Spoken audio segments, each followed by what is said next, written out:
Welcome to the Achievement Apex podcast, the podcast where I share my knowledge and experience on trading psychology, strategy, risk management, and everything else that you need to know to take your trading to the next level. I'm your host, Brendan Murphy, and without further ado, let's get ready to learn something new that you can use to improve your trading results. Your trading performance hinges on your ability to accurately determine how much risk you should take every trade. If you don't take enough risk, you're simply never going to be able to make enough money in the market. You're always going to be left feeling underwhelmed. Risk too much, and you could potentially blow up your entire account and lose all of your money, or at best, lose so much money that it's impossible to recover from. Now, the right amount of money to risk per trade is different from person to person. There's no one rule fits everyone kind of approach. So the way that you determine the risk you should take can be answered by asking yourself a couple questions, giving yourself honest answers, and then using a couple other bits of information. You put all those things together and then you'll know how much you should actually be risking every trade. So in this episode, I'm going to be giving you those questions, the potential answers, and any other info you need to determine how much risk you should take. The first thing you need to do when determining your risk is find out what the maximum amount of money you can possibly bear to lose is. Like, for example, if you pretend that $10,000 is all of your money in the market. You don't have any more funding outside, that's just all your money. And you're trading, what's the maximum amount you could possibly bear to lose? Is it $500? Is it $1,000? Is it $2,000? Whatever it is, that's going to be the maximum drawdown percentage that you can tolerate. So if it's $1,000, that's 10% of 10,000, obviously. Now, if you have more money, maybe using $100,000 is a more relevant example. Could you handle $5,000, $10,000, or $20,000 loss if you were starting with $100,000? The key thing with this is that you need to be honest. Try to put yourself in the situation as if that really is all of your money and you're trading and you're losing that 5%, the 10%, or the 20%. Can you really be okay with losing 10, 15, or 20%. Now, the reason I say you need to be really honest and try to put yourself into that situation is because most people like to say, yeah, I can take the risk. I'm going to make more money. I'll take the risk. And a lot of my clients have said like, all right, how much risk can you tolerate? Oh yeah, we can handle 25%. They lose 5 and then they crumble. They're like, oh man, I don't think this strategy is working. This is no good. We're going to pull out. It's like, hold on. You said you could handle the 25% loss, and at 5% you're starting to question everything. Something's not right here. So that's why you need to be honest. I find that with most of my clients, 10% is kind of the mark where you can stay focused and calm, and anything more than 10%, that's when panic starts to set in. Now, obviously, it's different for different people. You could maybe handle 25%. Some people can.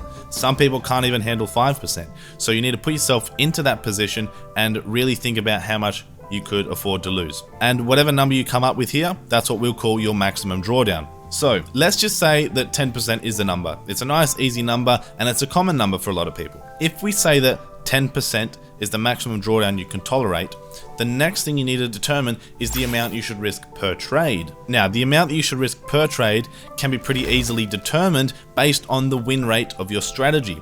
Depending what your win rate is for your strategy, there's a likely number of maximum simultaneous losses you're going to have. For example, with 50%, the most you're likely to have is 6 or 7 losses. More is obviously, it's possible. Nothing's impossible here because we're talking about non-zero percentages. So given enough time, you will have X amount of losses in the future. But when we're talking about real numbers, real world examples, you're not likely to lose more than 7 times in a row with a 50% win rate. That's because 1 loss is 50% likely, 2 is 25, 12.5, 6, 3 and a bit, 1.5, and 0.7. The rule that I like to use here is once it's below 1% chance of happening, that's when we say, okay, it's very, very, very unlikely to happen in the future. So what if your win rate's less than 50%? What if it's a 25% win rate? Then you have 75% chance of losing, 56, 42, 32, 28, and so on, and it gets below 1% at 15 losses. So if your win rate is 25%, the maximum consecutive losses you're likely to have is around about 15. Okay, now if your chance to win is higher at about 75%, then your chance to lose is 25%, 6%, 2%, and then on the fourth, we're below 1%. So with a 75% win rate, the chance of consecutive losses is around about 4 losses in a row. You could get 5, you could get 6. It's much less likely though. Why do we care about the win percentage? We use that number from earlier, our maximum drawdown percentage, which we agreed is around 10% based on, averages, and just for the sake of the example. So 10%. To calculate your risk per trade, you take that maximum drawdown and you divide it by the maximum number of consecutive losses. So with a 50% win rate or 7 losses in a row, you go 10% divided by 7, which equals approximately 1.5% risk per trade. If you have $10,000, then you would risk $150 per trade. And that would mean the most you're likely to lose is 150 times 7, which is like 10,500, approximately 10%. Now, if your win percentage was lower at 25%, then you would go 10% divided by the 15 consecutive losses. And that equals around 0.67% per trade. So if you had $10,000, you would risk $67 per trade. And then if your win percentage was once again higher at 75, 10% max loss divided by 4 maximum consecutive losses, then you would risk about 2.5% per trade. When you use the law of averages like this and probable maximum consecutive losses, you can put those together to determine your risk per trade. Now, let's say that in those examples, we do have an extra loss. With the 75% win rate, we now have 5 losses instead of 4. Very, very unlikely. Well, now you've lost 12.5%, but the chance to get even more consecutive losses is way, way lower. So then you continue to win and then your profit goes up again. The important thing is to have a margin for error. Don't be like, okay, I can handle 3 extra losses and then it'll come back. Like at that point, you're just being ignorant of the percentages and what's actually likely to happen. You need to be honest here when assessing your risk and determining your risk per trade. That's the key to all of this really, is being honest, trusting the process, trusting your strategy, listening to the numbers and using them to determine what kind of risk you should put on each trade. And you need to remember, the maximum drawdown that you can handle is dependent on how much money you have, what your outside income looks like, what your capital is like, how much risk you can handle. If you prefer to have lower risk with steadier income, higher risk with a bigger potential for gain, it's very personal and you need to accurately determine what that is for you. And then the second thing is you need to use your strategy. You need to backtest your strategy to find out the win percentage of it so that you can use that formula to determine your risk per trade. If you want to know how to determine what your risk per trade should be, like let's say you don't have 50 or 75 or 25, what's the maximum consecutive losses you're probably going to have? You can use your phone and let's say your win percentage is 60. That means your losing percentage is 40.